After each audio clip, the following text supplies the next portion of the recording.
姐，这套四合院多少钱？9亿。你做的这套沙发呀，就值100万吧。啥？之前我们打入了上海贵妇圈，与富豪家教亲切密谈。今天我们又成功找到专门卖豪宅给顶级富豪的洋房姐姐，正好她即将拍摄一套位于北京西二环的四合院，受她邀请到现场观赏了一下。在那里我们聊了聊顶级富豪买房的二三事。嗨，来啦，我带你逛逛吧。这里是垂花门，这是西厢房会客大厅，还有地下2层40多个房间，这里也是会客厅，我们就在这儿聊吧。Hello， 我是洋房姐姐杨洋，一位豪宅品鉴师。我呢是去年11月的时候，抱着试水的态度拍了一套豪宅的 room tour。我记得是套在中央别墅区卖2.2亿的别墅，视频上线后就爆了。那几天我手机消息真的是一直弹到手机死机，有开发商找我帮忙卖房子的，也有顶豪找我帮忙买房子的。然后我突然发现豪宅是可以卖的，就像奢侈品有专业买手一样。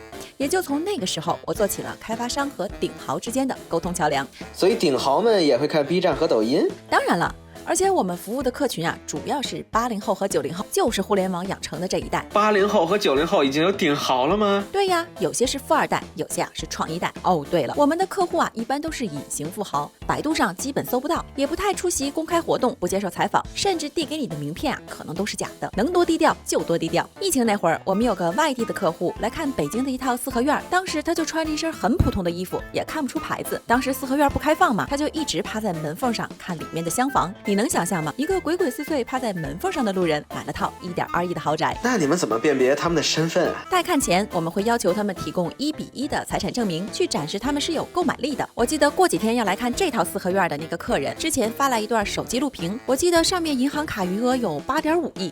8.5亿。所以顶级富豪们买房都有什么需求呢？我们买房吧，因为知道这个房子是要长久住下去的，所以总是精打细算，希望它是预算内最好的。但他们呢，可能就是为了取悦自己，或者觉得这房子某一个特点不错。像之前有个客户就因为一进客厅看见落地窗外满眼是国贸的景色，就决定买下来了。还有个来带孩子看房的客户，他们买房的原因是孩子说很喜欢房子里的玩偶和手办。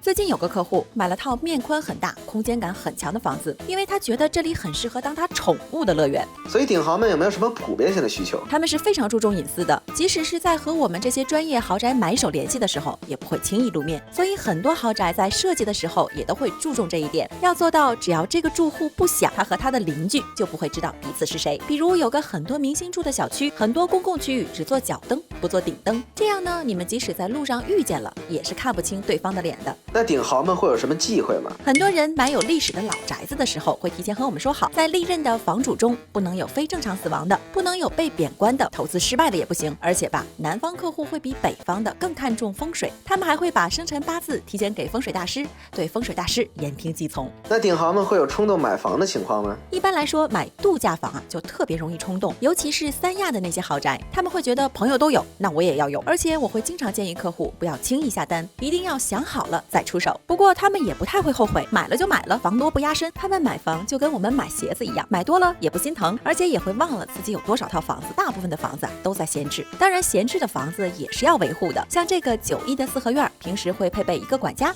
4个保洁、1个厨子、1个采购或者后勤，还有2保安。这些人其实就相当于领工资住豪宅吧。你们一般收起多少佣金的呀？豪宅的佣金比例要比普通住宅低很多，并没有大家想的那么高。不过我也有更大的目标，豪宅其实只是一个流量的入口。这些富豪买完豪宅还会有别的花钱的需求、投资的需求，所以我以后更想做顶豪生活方式的服务商。毕竟卖豪宅久了，接触到上百位这个圈层的人，我也积累了很多人脉和资源。这时候如果顶豪们有其他的需求，比如有人想买2手私人飞机，有人想在佳士得参与竞拍康帝红酒，有人想让孩子去常青藤读书等等，我就能帮他们解决问题。那作为交换，顶豪们会给你什么好处啊？其实我和客户也不光是利益往来，我和很多客户都成了好朋友。有的时候他们也会跟我分享一些很好的投资机会。不过对我这种普通人来说，即便掌握了一手信息，也没法一夜暴富。毕竟你能投入的本金还没有顶豪们收益的零头多，根本够不上入场的门槛。那么在拍摄过这么多豪宅以后，你的住房观会发生什么改变吗？我30岁以前也不敢去健身是豪宅，30岁以后觉得多看豪宅，感觉开阔了眼界，还给了我很多奋斗的动力。而且见识多了以后啊，很多东西也震撼不了我了。我有个特别可爱的女儿，我希望3年内也能带她住进一套喜欢的豪宅。不过就算没完成也没关系啦，因为我不太会像30而已里的顾佳一样去购那个不属于自己的生活。对我来说，能够和女儿在一起就是最好的房子了。